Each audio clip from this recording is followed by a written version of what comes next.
Hi, my name is Luke Vu, clinical psychologist, mental health expert helping young men overcome digital addiction, depression, and anxiety. How do you know that you've moved on in a healthy way?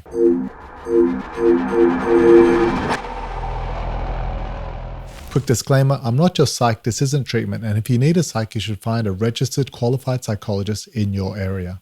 Today, we're talking about how you can process heartbreak in a healthy way. Signs that you've moved on after a relationship breakdown often means a couple of things. Not being triggered to the point that impairs your day-to-day functioning, you're able to zoom out and recognize both the positives and the negatives, and that you're able to look forward to things in life. However, if you find yourself having intrusive thoughts and they bring up difficult emotions, if you frequently replay the relationship in your mind looking for answers or playing the what-if game, and if you find these memories impair your daily functioning and your ability to look forward to things, and if it's been more than 3 months since the relationship ended, then there might be healthier ways to deal with it. If you already have a history of depressive or anxiety symptoms, heartache can simply amplify it. And in those cases, it's best to get assessed by your medical or mental health professional.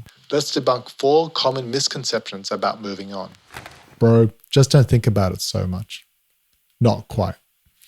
Heartbreak is tough. Like really tough. There's no shortcut to healing. One of the most common experiences after a relationship breakdown is that we find ourselves revisiting the relationship in our minds. And that's a normal part of adjustment. But sometimes this process is overwhelming and persistent, and you might be deliberately analyzing every moment and think, if I only did X and maybe if I did Y. Or you might be idolizing your past relationship. We could have been so happy together. I'll never find someone like that again. For some of us, we're either deliberately ruminating or frequently captured by our intrusive thoughts. But the short answer is, all these thinking patterns aren't going to help you move on. The answer is not, don't think about it, bro. It's about working out a way to come to terms with the reality of the breakup, acknowledge it, reflect on it, reorganize yourself.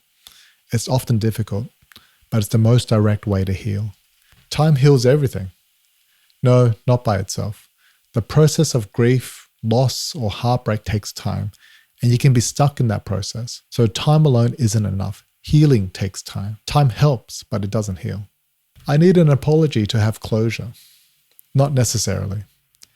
Apologies can be helpful to process terrible experiences, but if you depend on an apology for your own healing, that's when you give up your own agency and place it on someone else entirely. I think what's important when it comes to situations where you're wronged is recognizing your emotions, expressing them to yourself, to your friends, and if you can, to the other party.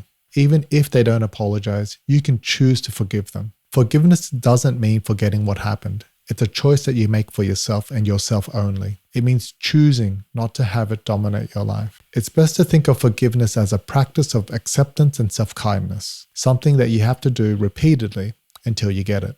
Leave the past in the past. Yes, but only when you're ready to let it go. Leaving the past in the past is a decision that you make, but only after you have processed and extracted the lessons from that experience. At that point, you feel ready to let go. There's a world of difference between I'm not going to think about it and I've come to peace with it and I'm choosing not to let it dominate my thoughts. Letting it go doesn't mean forgetting or denying it ever happened to you. It means that it no longer consumes you, and the experience of that relationship has made your life richer or wiser in some way. Some memories will always hurt a little, and that's okay. Ow! Jeez, what was that for? It doesn't matter. It's in the past. And maybe you'll miss that person for the rest of your life. But that doesn't have to be a bad thing. The key part of this is that it doesn't consume you anymore. And that's when you leave the past in the past. Oh yes, the past can hurt. But the way I see it, you can either run from it or learn from it. Ah, you see? So what are you going to do? Now let's talk about how we can move forward with it. What are things you can do to process things better? Writing it down slowly and carefully. Experience your emotions and acknowledge that they exist. And you don't have to try to act cool and unbothered. You're a grown-ass man. Talk to someone about it. Ideally, someone you can trust and won't judge you for it. Continue enjoying your life. Keep on keeping on. Do things. Make plans. Live your life.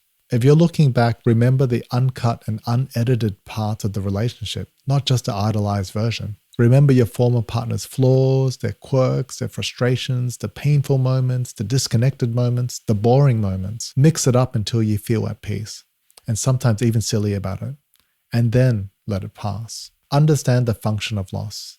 It's okay to miss someone because it honors some of the good parts and some of the bad parts, but it doesn't have to be distressing. And as you move forward, identify your needs and fill the void left after the breakup with hopefully healthy habits and not destructive ones. Because man, why do that to yourself? Do the things that bring you meaning. Shift the focus to something that puts things in perspective, and it'll help you realize that your life is bigger than the relationship, even if it might not feel like it at the moment. Now, what I've just listed down might seem like a lot of things, and if you're experiencing this right now, you might wonder if you'll ever be over it. You might think to yourself if it's normal to feel guilty about not making progress. Let's talk about that. Everybody heals. Sometimes feeling guilty can make it worse. My advice to you is take your time. There's no fixed time frame. Take it step by step at your own pace. There's no race. There's no rush. This is between you and yourself. No one else can do this for you.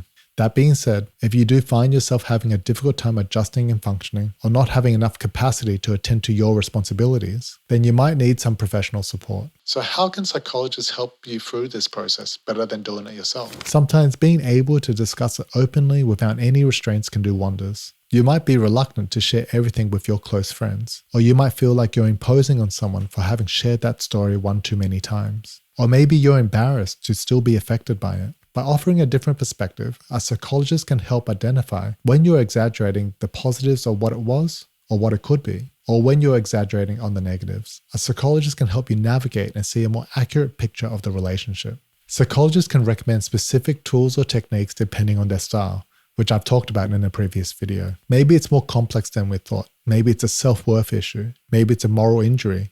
Maybe it's something beyond the relationship itself. How do I know when I'm actually okay for real this time? And will it ever come back?